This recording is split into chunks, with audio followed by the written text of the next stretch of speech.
tonight's forum is supposed to work.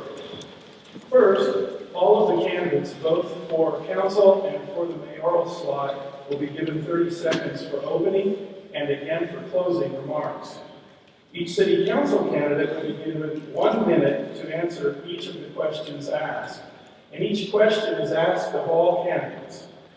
Each mayoral candidate will have 2 minutes to answer each question, and again, each question is going to be asked of all candidates. We'll focus on the council race for the first hour and then transition, hopefully quickly, to the mayoral race.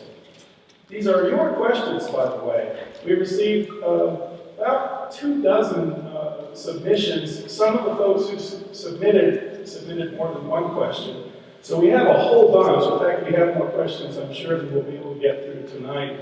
But I want to thank the citizens of Rio Rancho for engaging and for helping us with that project. It's actually pretty difficult to come up with these questions. So this time out, by asking you to submit them in advance, it gave us a chance to skip some of that hard work.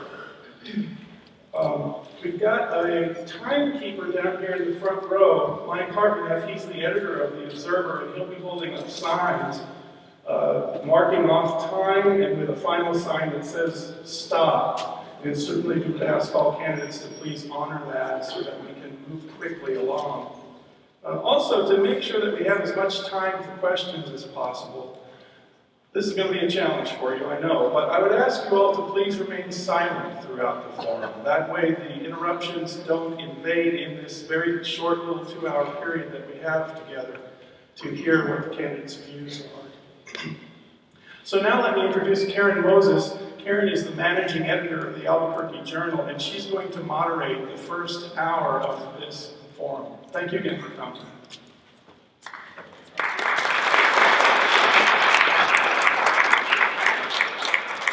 Thank you all for attending. This is a great turnout, and I really appreciate it. And thank you, candidates, for participating in this. We do have one candidate missing, so just bear with us. We go through, you'll see that we're going to be missing. So if you guys, the cheat sheets you have, just cross that person off as we go through. All right. And I did want to reiterate thanking those who submitted questions. So some of these questions are rather long. That's why we gave candidates copies of them, because we consolidated. The questions were so excellent that we consolidated some of them.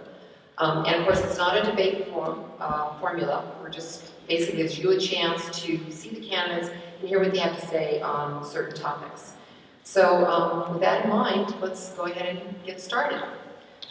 First, each candidate is going to make an opening statement, and each candidate has 30 seconds to do this. And we're going to start with District 2 with Sandra Atwood. Good evening. Thank you, everybody, for coming out tonight. This election is very important, and it's exciting to see everybody's enthusiasm.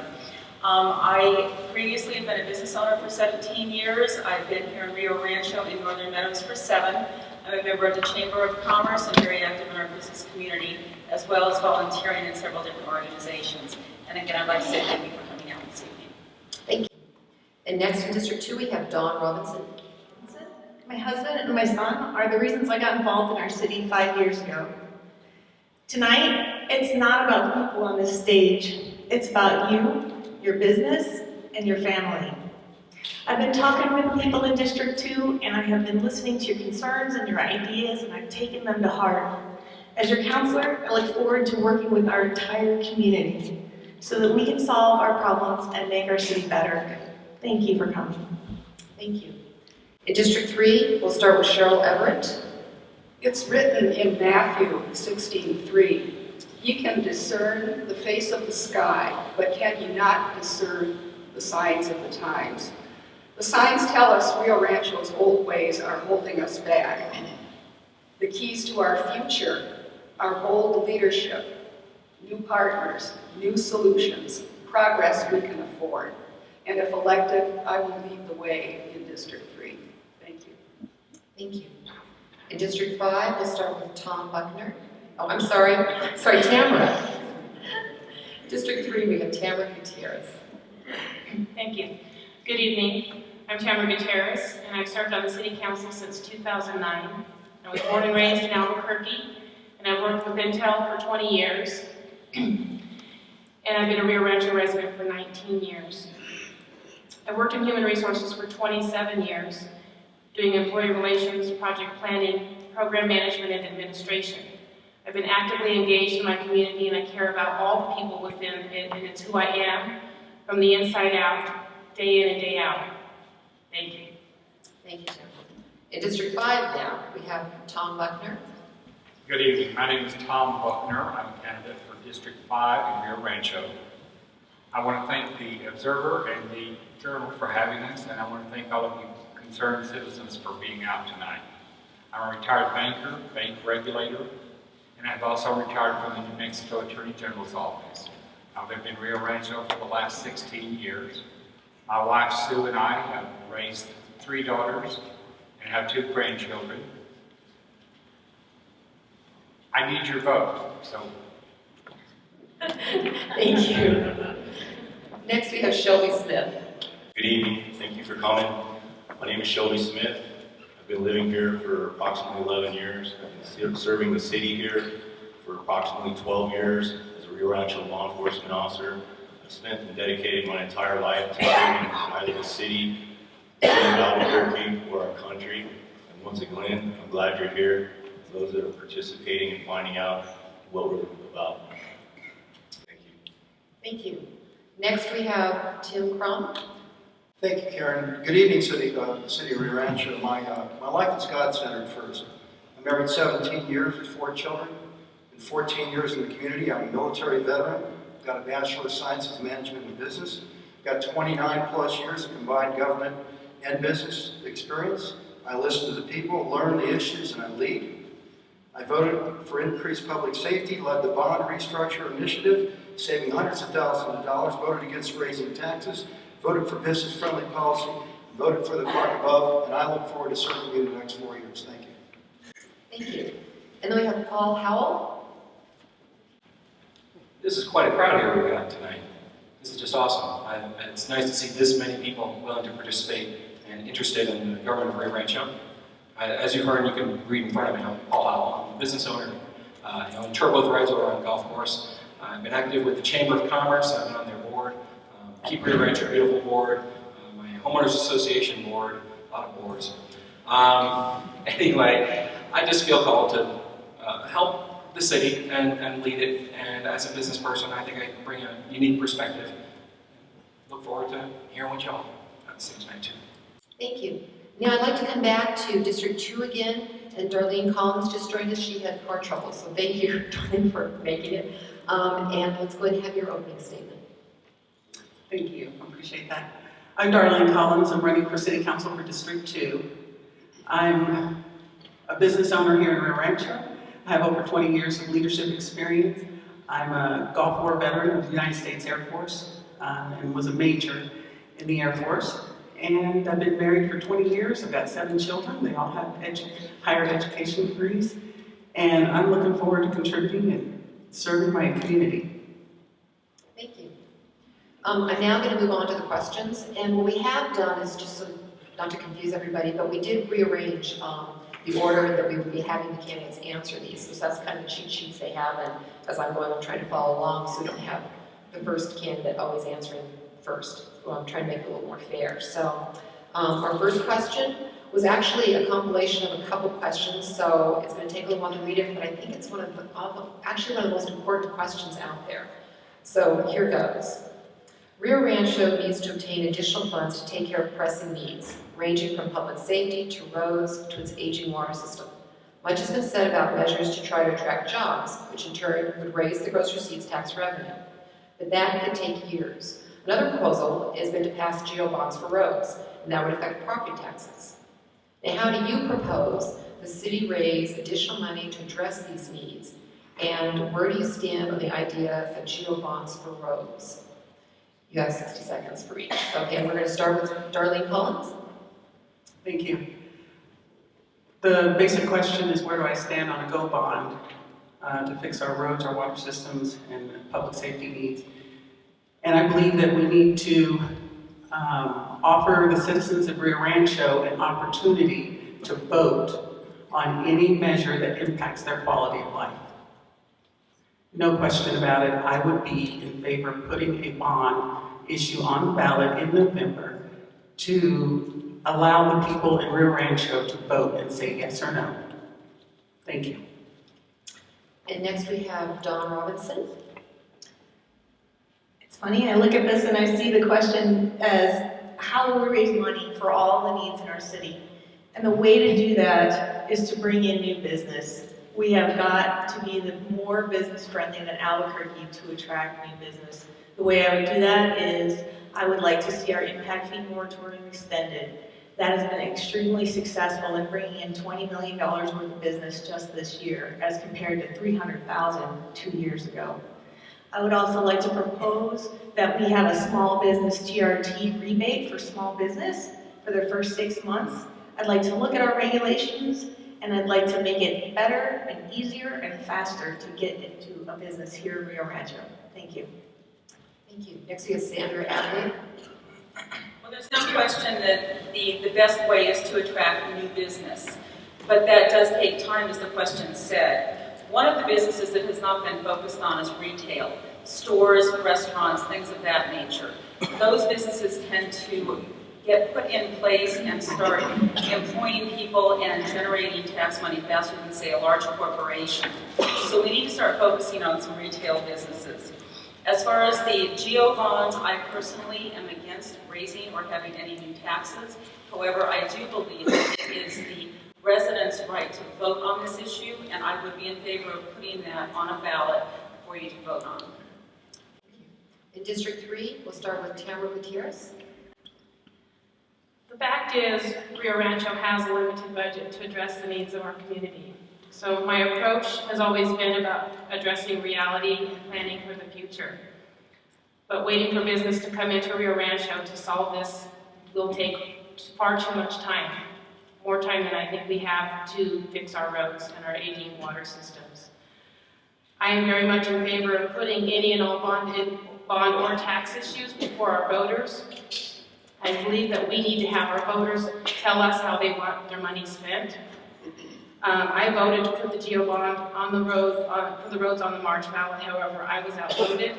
But I strongly believe in the right of the people to decide how their tax dollars should be spent. Well, I worked for 10 years for a city government in another state, and I know that there are no quick fixes to the problems we have with infrastructure. It's the result of poor engineering, poor construction, and years of kicking the can down the road until very recently. I would consider a bond issue once we have retired some of the debt we already have. Rio Rancho has a very heavy debt load. I would also want guarantees in that bond issue that the money would be spent for the purposes the voters intended and not redirected as road bonds have been in the past to the project of the day or something that comes up at the last minute. Thank you. Thank you. Now we'll move on to District 5 and start with Shelby Smith. I'm for GO bonds, of course, if they're planned out and if we know what we're delivering to the citizens. I'm glad some people voted for it, but I appreciate the fact that most voted it down. As I sit in city council meetings, we have a city that's used at UNM that I attend as a force to show a good way to do citizenry. We have a council strong, weak mayor, and we have a city manager. That leads, we're more efficient and we're less corruptible. We need to stop appealing to everybody's emotions when it comes to any particular entity, situation, or political push. We need to start using our intellect and stop using emotion. We need to get together as a city council and act like leaders and act like a team. If a GO bond goes forward and it's thought out and it's carefully monitored, of course the citizens should vote on that. Thank you. Next we have Tim Crum. Bonds themselves are not bad, inherently bad, but having $300 million in debt and then increased property taxes and then 7.437% tax rate already is an indicator of some level of failure in generating revenue. It's about generating revenue. I led the impact fee moratorium before this council passed it. I would be in favor of considering continuing that particular initiative. The policy that's in place and deregulation that's going on, that also is helpful. This is about generating the necessary revenue, which we could do by keeping the policy in place, streamlining customer service, and hitting a certain benchmark, then going out for bond when you have the revenue. Then going out for bond when you have the revenue. Not going to the citizens to get into more debt, but going out to bond after you've achieved those revenue targets. And that's how I've approached it from the very beginning. And if you like me again, I'll do it again. Thank you. Thank Next you. is Paul Howell. If you've been by my website or seen my shirts, my whole campaign has been founded on the concept of more pie, which means instead of arguing about slicing it up and how we're going to do things and everything like that, that we should be growing revenue. And obviously, there seems to be a real consensus on that on this board, which means it's a good thing for our city. We're going to be going forward. We're going to be doing this. There are three parts of economic development. You gotta have your base jobs, you gotta have your residents, and you gotta have your retail. We've been very focused on the base jobs. We haven't been so focused on the residents and the retail. We need to shift. They were right when they were saying that if you bring in retail and you bring in restaurants, that will bring in money a little bit faster than trying to go after the base jobs. That kind of a much longer time before you actually see any money into your coffers. As far as a bill bond, I think the voters should be able to vote on it. I would like to see them targeted. I would like to see them used for a specific issue, like let's fix Southern Boulevard, or let's fix, and I have to stop. And next we have Tom Buckner. Thank you. Long term, we have got to have more revenue coming into the city, probably a grocery sales tax. The general obligation bond would be a last resort for me, but we may have to go there.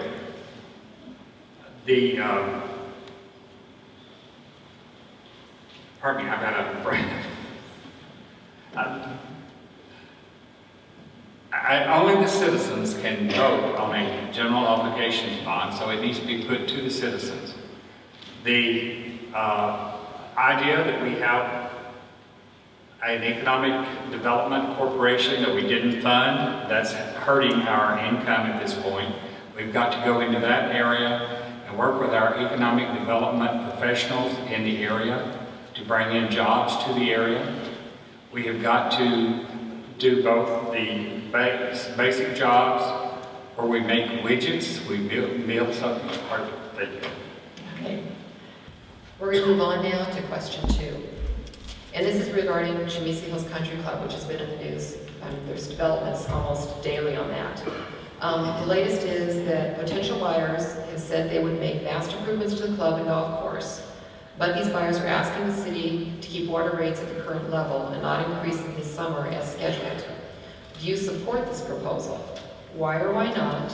And if not, what would you support for the future use of this area? And for this question, we're going to start with District 3 with Cheryl Everett.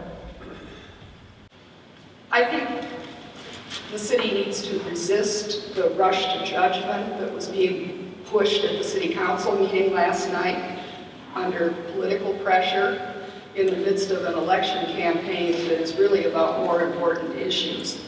But I think the city needs to do its own due diligence regarding the proposed new purchaser. City council needs to take the time to do its homework, to get the business plan, to get financing information on the table from the proposed purchaser.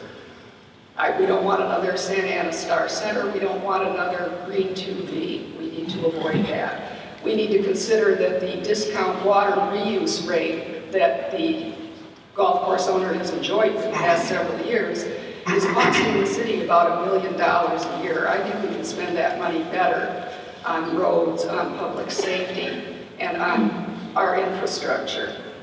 There's another proposal on the table for a public improvement district, and I support that. Okay. And next is Tamara Gutierrez. Thank you. I believe we do definitely need to revisit the rate for recycled water. Serving on the council right now, I do believe in retrospect that the council should have taken a closer look at the economic impact that the rate increase was going to have on the golf course and the other large users of recycled water, specifically being the cemetery. So I would support reducing the rate in order to find viable solutions for those that are large users. And I do believe, most recently, the discussion we had at the council meeting last night, it's clear that this is a citywide issue. The impact of this water rate for the golf course will have an economic impact, a quality of life, and an open space impact on the city, so we need to address it. Thank you. Let's start with District 5 next, and we're going to start with Tim Crum. Thank you, Karen. As you know, last night there was an overwhelming approval, a majority vote for the resolution to listen to proposals coming in. That's what you need to do first. So we have resolved as a governing body to listen to the proposals that might be coming from the outside. In terms of the actual details of any proposal, I don't think it would be prudent as a city councilor and a lawmaker to discuss those proposals or where I stand one way or another. I'm aware of them and I'm looking at them. And I would say that clearly the water is the negotiating area, the criteria that's necessary. We can examine it closely. There's quite a bit to learn or to explore about this particular area. I would say that work session around determining the actual cost of production and any losses that would go from, let's say, when the rate goes to 328. But the message should be out there, very clearly out there, that we're open to listen to proposals. Thank you. Thank you. Next is Paul Howell. Kind of telling when the city government has to pass a resolution saying they're going to listen. And if anybody in this room doesn't think that raising a particular cost of a particular resource that is used primarily by one entity and jacking it up by a factor of 10 isn't some sort of vendetta or something like that, come talk to me afterwards. It is a wrong thing to do. It was wrong. Now, were they getting a sweetheart deal? Absolutely. As a businessman, should their rates have come back in line with what other golf courses are paying in the area? Absolutely. Do you do that in 1 year? Well, if you're trying to put them out of business, sure. But if you have the community interest at large, and as a business person, I talk to the hotels, the restaurants, and everybody that there are charity events, there are things that bring people to the town, and there's all sorts of economic development that goes on around the golf course. And just deciding that we're going to shut it down, that's wrong. Thank you. Next, Tom Buckner. Rio Rancho needs a golf course. I'm not a golfer, but there are many people in our citizens, and we have 90,000 citizens at this point, that enjoy golfing. We have got to give the golf course a reasonable rate for their water, and we have got to go ahead and bite the bullet and do something to help the golf course.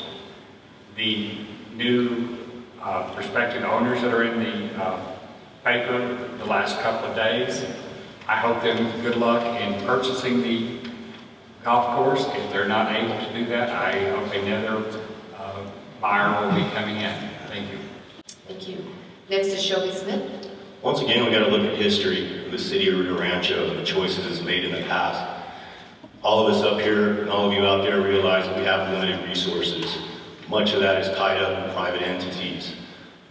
We got to make choices on what we're going to do with our infrastructure. Yes, I would like to see the golf course. Of course, I'd like to see reasonable waterways, but there's tough decisions that need to be made. Last night was an example of one individual pushing the emotional limits of the city instead of using logic. Logic showed up in the fact that someone in that district went ahead and made the decisions and put it forward to empower the people that live around that golf course to take charge to form a PID instead of trying to possibly pass that off again to the citizens of, say, District 5, who are in a PID and live in areas like Cabazon, who pay $300 a year more for where they live. It's a good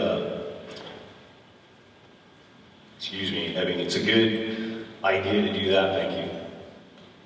Okay, now we'll go to District 2, and we're starting with Don Robinson.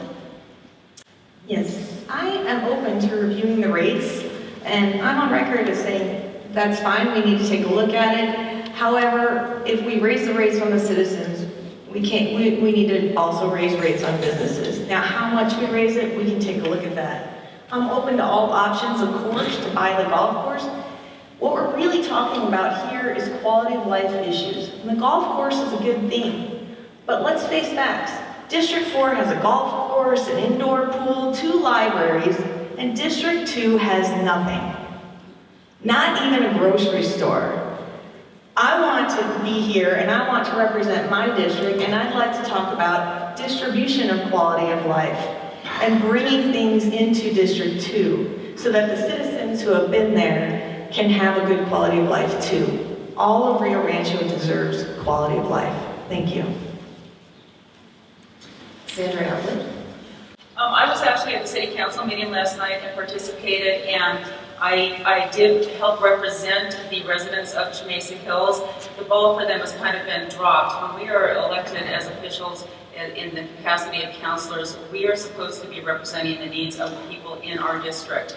I would like to remind everybody that this is a private business. This is not something that the city is selling or doing things with. It's a matter of the water that is causing people not to want to buy it, though. It is in the interest of everybody that it is a viable business, open for all to use. The gross receipt taxes that it would bring in will benefit all of us. And as far as the water rate, not only does the water rate need to be reviewed and adjusted on a commercial basis for the reused water that they have, but we also need our residential rates reviewed again, because we are all feeling the hit of this recent water increase. Thank you. And finally, Darlene Collins. Thank you. The question is, would you support a proposal to reduce the water rates for this particular golf course? And yes, I would support reviewing the rates, bringing them down to something competitive in this area. It is a private entity, but it is a quality of life, a cultural center for all of Rio Rancho. We don't need 6 golf courses, 1 in every single district. So I think that we need to enjoy the amenities that we have, just like our parks, our libraries, they are spread about. And I think we need to do what we can to maintain the golf course. And if the biggest barrier for a new buyer to come in and upgrade the golf course is the water rates, then it deserves a review and they need to be competitive. Thank you. Stimulate further economic development for the city, especially at City Center. And we're going to start with District 5 and start with Paul Howell. Wow, back to more pie. It's economic development time, guys. And when it comes to the city center, we all know what's out there. It's the Dust Bowl. And we've got some nice big buildings out there, one of which we're still paying lots and lots and lots of money for. But it's what we're stuck with, so why don't we try to make the best of it? Let's look at private-public partnerships with the management of the city center, of the San Diego Star Center, and see if we can get a little more community enrichment stuff going there, as well as the concerts and other things. As far as what do we need to develop out there? Well, we've got a hospital and we've got a university. What a great, and the university is supposed to be focused on health issues. Why don't we start looking at some nice, clean, medically related industries, pharmaceutical, medical devices, even medical billing things. There's all sorts of businesses that would fit within the Rio Rancho scope of things that could be a good fit for going out there if we pursue them. Thank you. Thank you. Next, Tom Buckner. With respect to economic development, I would suggest that we start a dialogue with the national labs and our 3 universities in the city of Rio Rancho, and start working with those extremely intelligent individuals to try to come up with ways of attracting new businesses into Rio Rancho. How frequently do you read in the newspapers or see on national television that something has been developed at the national labs and is being built on the east or the west coast? In addition, we need to look at setting up a business incubator in Rio Rancho. I noticed that a couple of weeks ago, Albuquerque announced that they're setting one up. We need to have one of those here in Rio Rancho.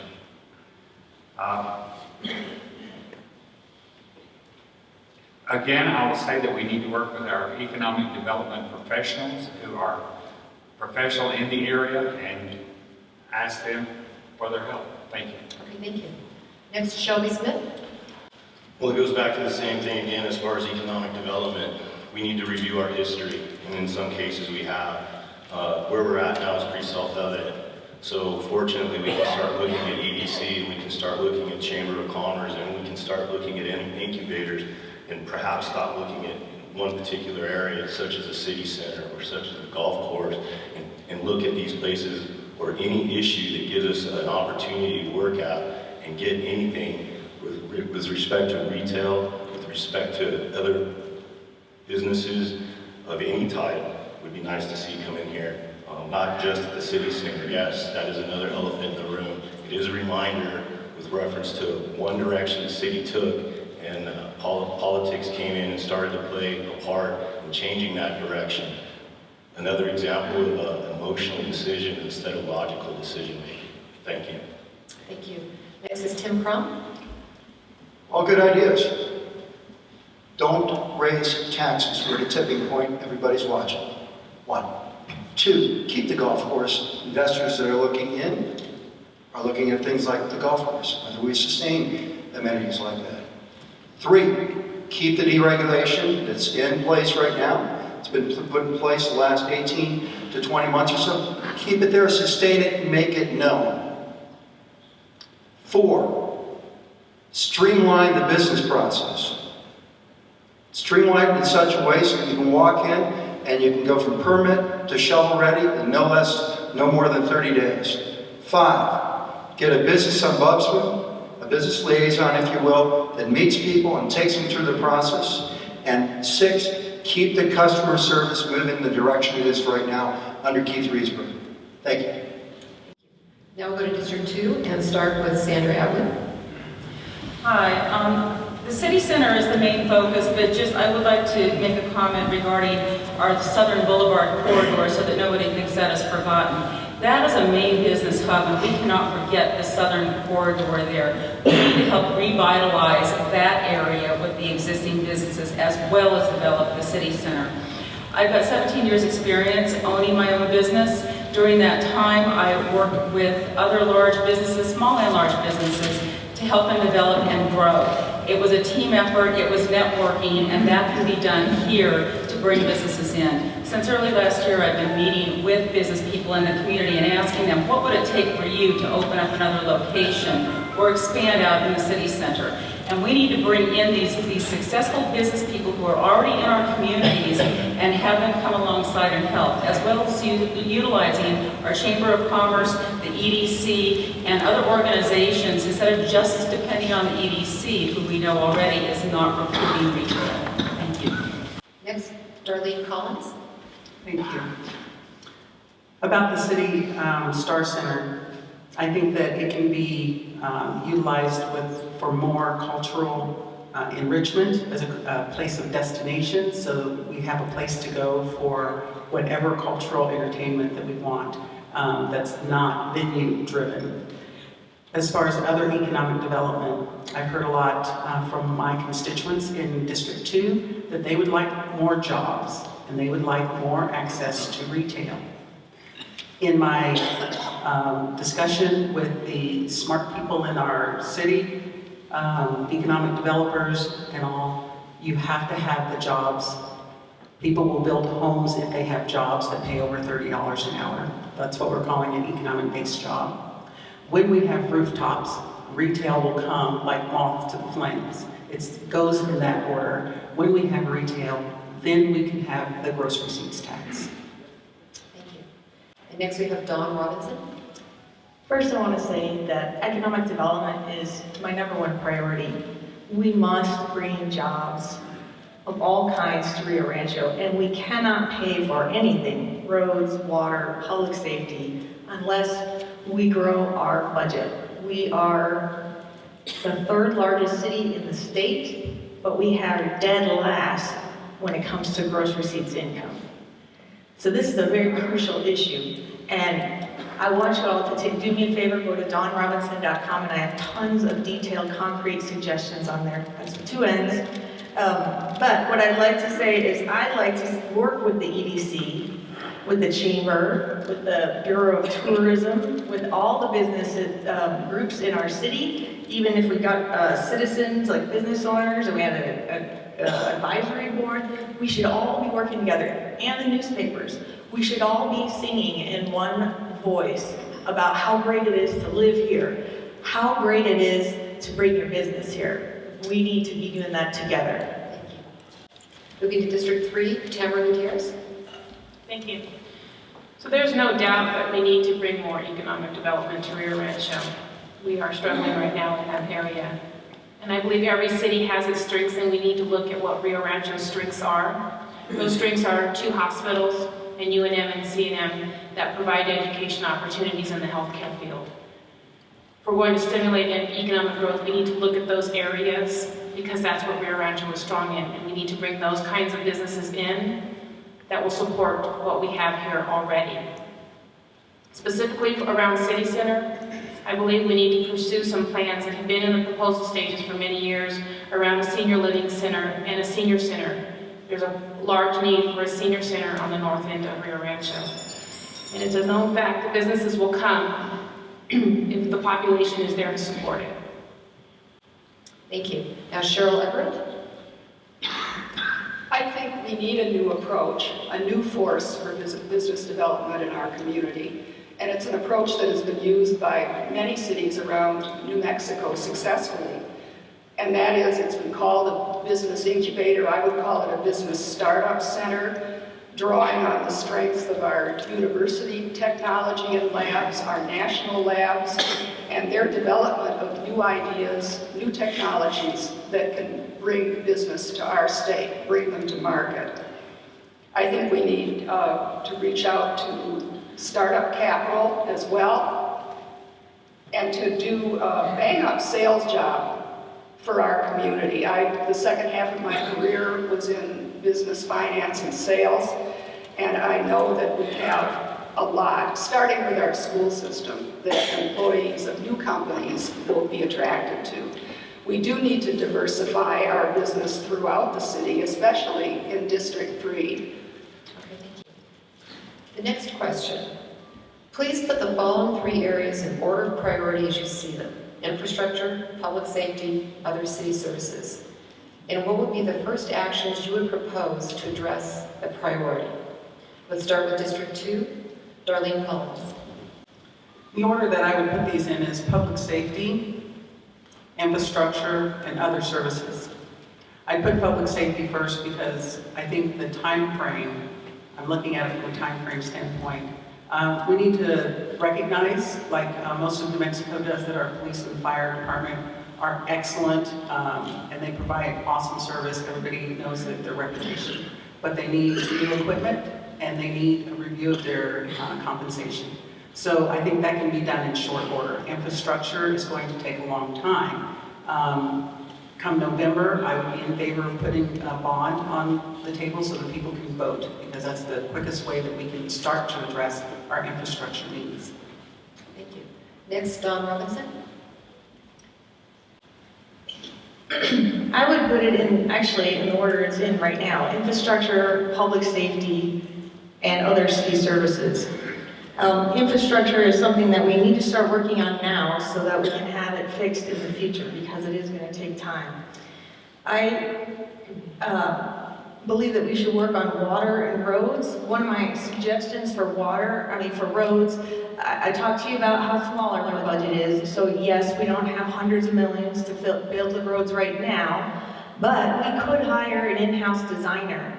Right now, it's going to cost the city $7 million to design, draw the pictures for Southern. $7 million. If we hired an in-house designer, we could pay him for the next 30 years and we wouldn't come close to $7 million, and we could design a lot more than one road. Also, it costs us an average of $1 million to contract per mile to contract for a road. I'd like to hire an in-house road crew. Now, I know that's just a baby step, but we can start. If we had done that 10 years ago, our roads would be in much better shape now. Thank you. Sandra Atwood.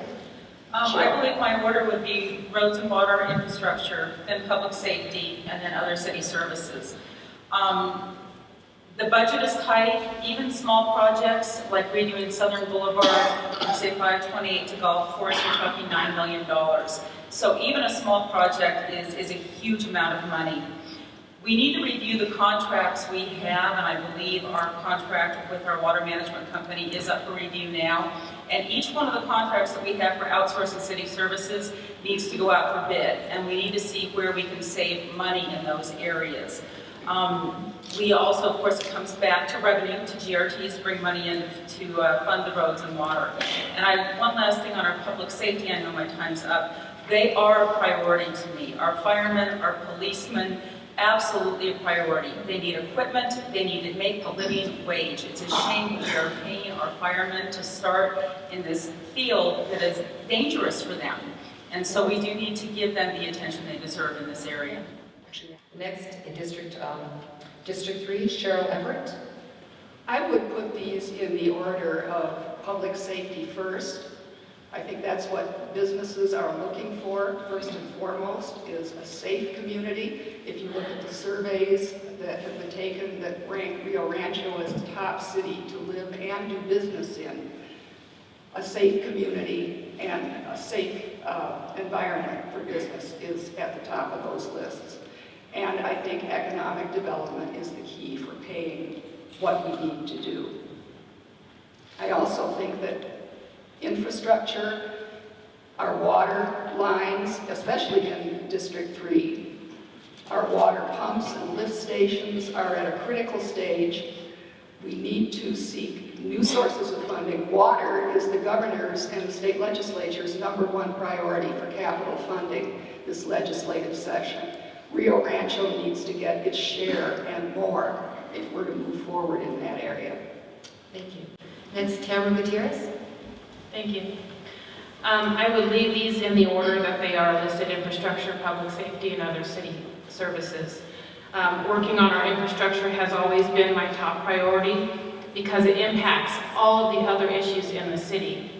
Your infrastructure is your foundation in a city. And if you don't have a strong foundation, anything that you put on top of that, if that foundation is not strong, will crumble.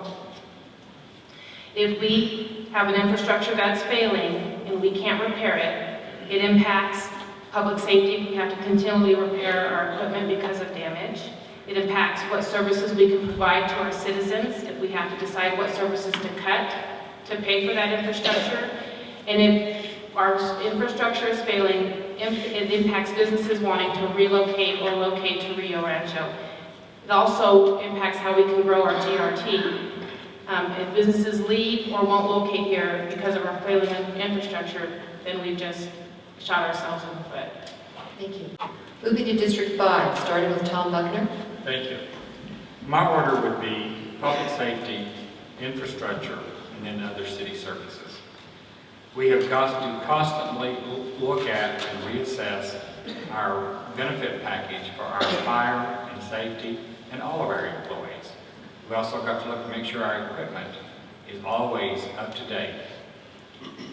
My next idea would be, my second item would be infrastructure. We have got to repair our roads. We have a failing water supply system. We have got to find ways to address that issue. Both of those, both public safety and infrastructure, are looked at whenever a business is looking at relocating to Rio Rancho, or if an individual is looking at relocating to Rio Rancho. Other city services are very important, but they would be third on my list. Thank you. Next, Shelby Smith. I think all these need to be addressed at the same time. Water comes from a different source as far as revenue goes. Generally, I like to look at things with what's going to kill you first. And that's our water issue. We're in the desert, and it's predicted we're going to have more drought. That needs to be addressed. At the same time, I'm glad that public safety is on here. Months ago, there were those that professed that our public safety was doing just fine.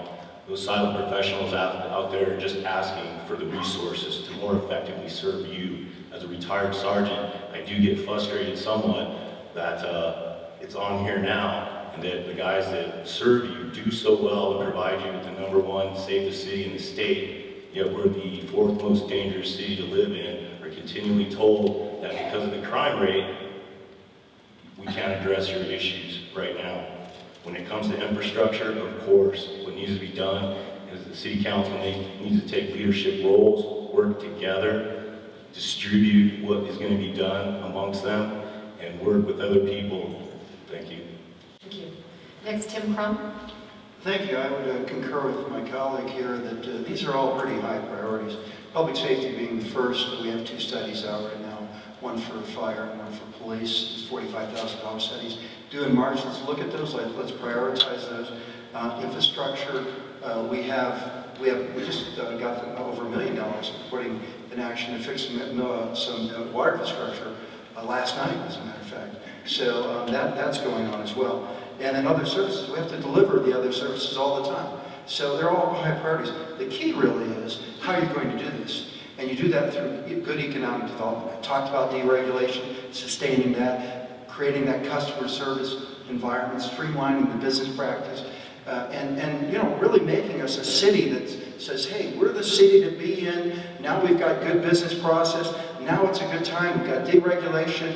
We've got the impact fee moratorium. Come on and do business here. When you change the revenues, these priorities, they get fixed and departments get fully funded. Thank you. And finally, Paul Howell. It kind of goes in a circle, doesn't it? Well, if you don't have the water to put out the fire, you want to use as a fire department, so that infrastructure is very important. Policemen need good roads to get to crime scenes, so it's all tied together. And they were quite right by saying that you really can't say, we're going to do this, but put this one on the back burner. You can't neglect one while you're doing the other. And that's one of the wonderful things about being a city councilor is you get to try to juggle them, and you get to try to. It isn't even so much setting priorities as it is. You're almost doing triage. You're almost what is the most important priority at this very moment, which unfortunately has been a kind of reactive thing that we've been doing in the city. I'd like to see us be more proactive in the future, trying to look at what our needs are going to be 5 years down the line, 10 years down the line. When it comes to fixing, almost on my time. When it comes to fixing our roads, the longer we wait, the worse they get, the more expensive it's going to be to fix them. Same thing with the water. Thank you. Thank you. This hour's gone very quickly, so at this point, I think what we're going to do is we're going to go ahead and move on to the final comments. And so everyone has 30 seconds for some final comments as we go through. We'll start with District 2, and we'll start with Don Robinson. I didn't know what order we were in. Oh, sorry. That's okay. Final comments, yeah. All right, okay. All right. Thank you guys again for coming. Tonight, you have a choice to make. We have 2 candidates that are firmly planted in their ideologies, or you have one who has always thought outside the box. No one person in this room can solve all our problems, and I want to work with everyone in the district to make things better in our city. All my life, people have picked me to do the tough jobs, to do the tough tasks. And if you pick me, I will put all my innovation, my tenacity, and my heart into serving you. Thank you. Next, Darlene Collins. Again, thank you, ladies and gentlemen, for coming.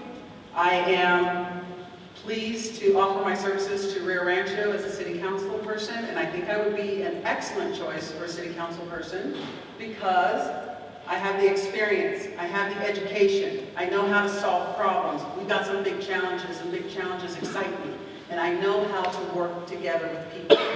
My family values are related to love, service, and education. That's what I'm about. That's what I taught my children. We raised them in Rio Rancho, and that's where I want to stay. I want to keep it beautiful. Thank you. Next is Sandra Atwood. I just wanted to say thank you again for all of you that have come out. I'm grateful for your interest in our city. I'm hoping that you will give me your support in this election season. I look forward to serving you. That is what I believe in, is servant leadership. And I am not here for my own agenda. I am here for the will of the people. Thank you. Thank you. From District 3, we have Tamara Gutierrez. Thank you. I want to thank you all for coming out this evening and taking time out of your personal calendars to come and listen to help you make your decisions. I believe that I am the best candidate for District 3. For 5 years, I have brought a voice of reason to my position, and I promise to continue to address issues that affect all of us in a positive, professional, and collaborative way.